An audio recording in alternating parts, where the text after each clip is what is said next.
My friends and I are quite the adventurous bunch.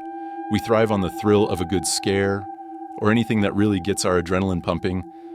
There's this local legend that parents often tell their children to keep them from wandering too far. According to the story, the forest is haunted by the spirits of people who lost their lives on that land.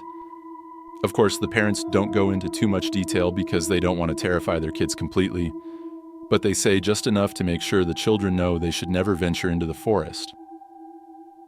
My friends and I had been planning a camping trip for months, but we never managed to go. Finally, this weekend, we decided to make it happen. And what better place to camp than the supposedly haunted forest? Everyone was on board with the idea. Except for Sarah. I don't know, guys. When I think of camping, I imagine relaxing, making s'mores, and watching the sunrise. Not ghost hunting, Sarah said hesitantly. You can still do that. I'm sure it's just a story. I mean, you don't really believe there's a ghost out in the woods, do you? Mike asked her, trying to reassure her. I don't suppose so, but I'm just saying. I'd rather camp somewhere else, Sarah suggested, but nobody else wanted to change the plan. We packed up in my friend's van and headed out to the forest. We had a good number of people, so we weren't too worried about any potential bears or anything. There was Sarah, Mike, Ben, Chelsea, Katie, and me. We approached the turnoff and pulled onto a dirt path in the woods. The path was extremely narrow, and the leaves from the trees hung so low that they smacked the roof of the van. We parked the van and started unloading our gear. Guys, I really think we need to camp somewhere else. I don't like this, Sarah said, her voice tinged with anxiety. The rest of us couldn't help but laugh and poke fun at her for being so scared over nothing. Come on, Sarah, don't be such a chicken, Ben said, laughing. It's just a story. We set up camp and tried to enjoy the first night. The air was crisp, and the sky was a blanket of stars. We sat around the fire, roasting marshmallows and telling ghost stories to really set the mood. But as the fire died down and the night grew darker, a strange howling began to echo through the trees. What was that? Sarah asked frantically. Probably just a wolf off in the distance, Mike answered. I personally didn't think it was a wolf. That wasn't a wolf howl. It was an eerie, mournful howl that sent chills down my spine. Sarah, Katie, and I were in one tent, while Chelsea, Mike, and Ben were in the other. I clutched the pocket knife I had with me. I knew it probably wouldn't do much harm, but it was better than nothing. The girls huddled together in a corner of the tent, their faces pale with fear. The howling continued, and nobody dared to go outside. After what felt like an eternity, the howling ceased. Instead, we could now hear footsteps running around the base of our campsite. I grabbed a flashlight and my knife, bursting out of the tent, ready to confront whoever or whatever was out there. Mike and Ben had come out too. Mike had a pistol and a flashlight, while Ben just had his flashlight. As we stood outside, the footsteps fell silent. We began to search around but found nothing. Carefully, we made our way back to our tents and tried to settle in for the night.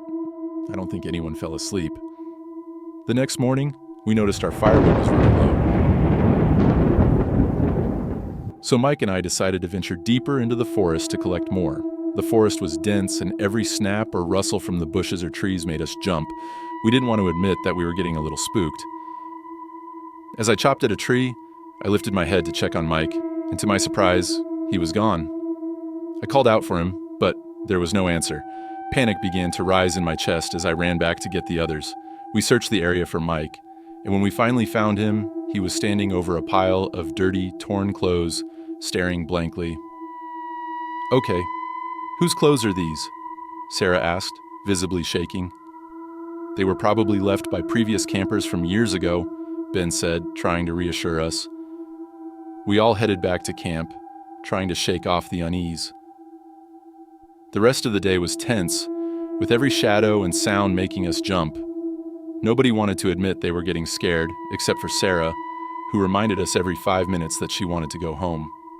We tried to keep ourselves busy by cooking a hearty meal, but the fear lingered within us, creating an unsettling silence. That night, as the three of us tried to sleep, I saw a shadow move past the tent. Thinking it was one of the others, I called out, but instead, A hand pressed against the fabric of the tent. The fingers were unnaturally long, and the hand was so bony that I could make out the contours of each joint. I screamed, waking everyone up. We rushed outside, where the others from the second tent joined us. "We need to leave now," I said urgently. "Oh, so now you're scared too?" Ben joked. "I'm not joking. We need to get out of here," I insisted. "Finally, someone is listening to me," Sarah said. We started packing our things and loading them into the van. Ben mumbled under his breath about how we were all scaredy cats and wimps. I didn't care. I had a feeling that the forest had eyes, and we were being hunted as its prey.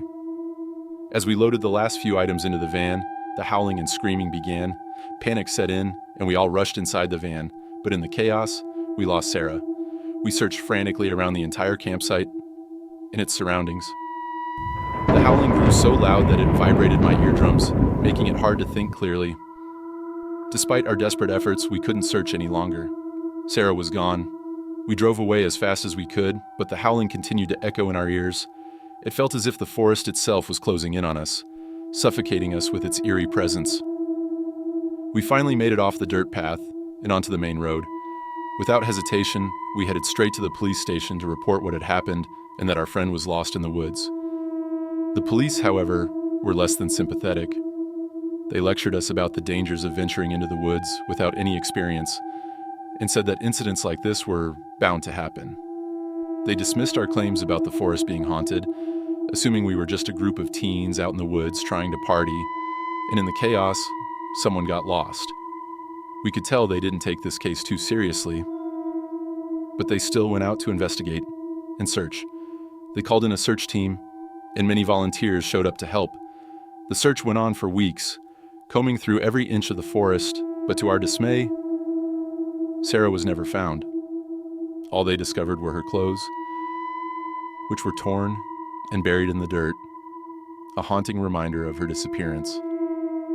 I don't think any of us went camping again after that. Losing Sarah was devastating. She was more than a friend, she was family. The guilt and sorrow weighed heavily on us, a constant burden that we carried every day. All that we had left of her now were memories, vivid and haunting, that would forever remind us of the tragedy that unfolded in those woods.